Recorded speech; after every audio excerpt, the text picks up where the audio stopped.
రాష్ట్రంలో కాంగ్రెస్ సర్కార్ కొలువుదీరి ఏడాది పూర్తవుతున్న సందర్భంగా 9 రోజుల పాటు ప్రజాపాలన విజయోత్సవాలు నిర్వహించాలని ప్రభుత్వం నిర్ణయించింది.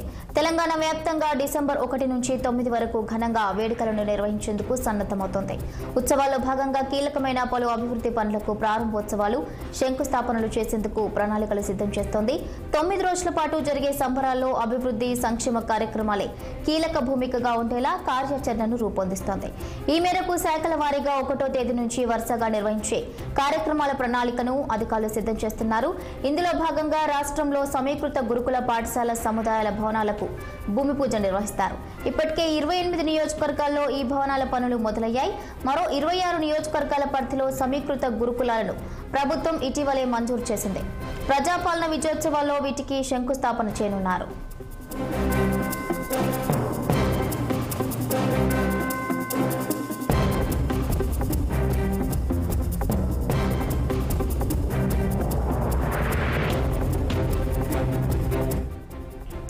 మొత్తంగా రాష్ట్రంలో కాంగ్రెస్ సర్కార్ కొలువుదీరి ఏడాది పూర్తవుతున్న సందర్భంగా 9 రోజుల పాటు ప్రజాపాలన విజయోత్సవాలు నిర్వహించాలని ప్రభుత్వం నిర్ణయించుకుంది. దీనికి సంబంధించిన పూర్తి అప్డేట్స్ మా పొలిటికల్ బ్యూరో చీఫ్ రామ్ అందిస్తారు. రామ్, డిసెంబర్ 7వ తేదీ నాటికి రాష్ట్రంలో కాంగ్రెస్ పార్టీ ప్రభుత్వం ఏర్పాటు సంవత్సరం పూర్తవుతున్న సందర్భంగా నవంబర్ 14వ తేదీ నుంచి డిసెంబర్ 9వ తేదీ వరకు మొత్తం 20 రోజుల పాటు రాష్ట్రంలో ప్రజాపాలన విజయోత్సవాలను ఘనంగా జరపాలని చెప్పి ప్రభుత్వం నిర్వహించి ఈ మేరకు ముఖ్యమంత్రి రేవంత్ రెడ్డి, మంత్రి డిప్యూటీ సీఎం బట్టి విక్రమార్కతో పాటు పలు మంత్రులు కూడా ఇప్పటికే అనేక కార్యక్రమాల్లో పాల్గొంటూ ఉన్నారు. ఈ నెల నవంబర్ 14వ తేదీన ఎల్బీ స్టేడియంలో జరిగిన విజయ దినోత్సవ వేడుకల్లో ముఖ్యమంత్రి రేవంత్ రెడ్డితో పాటు డిప్యూటీ సీఎం బట్టి విక్రమార్క, ఇతర మంత్రులు, అధికారులు కూడా పాల్గొని నిర్వహించారు. ఆ తర్వాత 25, 26 తేదీలో వరంగల్లో, వేములవాడలో కూడా విజయోత్సవ సభల్లో భాగంగా ప్రభుత్వం మరికొన్ని సభలకు సిద్ధమవుతా ఉంది.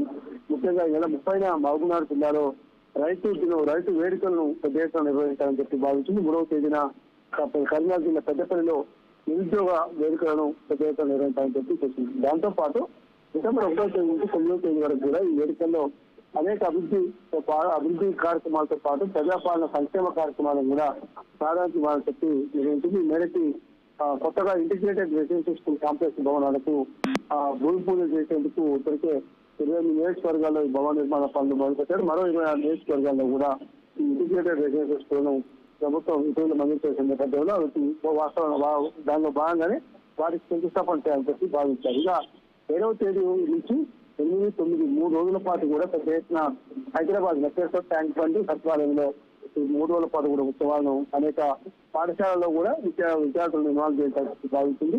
దాంతో పాటు వైద్య ఆరోగ్య శాఖ అదేవిధంగా కార్యక్రమాలు చెప్పాలని చెప్పి ముందు పడితే హైదరాబాద్ లో వివిధ కార్యక్రమాలను కూడా శంకుస్థాపనలు చేసి గోషమాలో నిర్మించనున్న ఉస్మాన్ ఆసుపత్రి కొత్త భవనాన్ని కూడా భూమి పూజ చేయాలని చెప్పి భావించారు. Thank you Ram, thank you for the updates.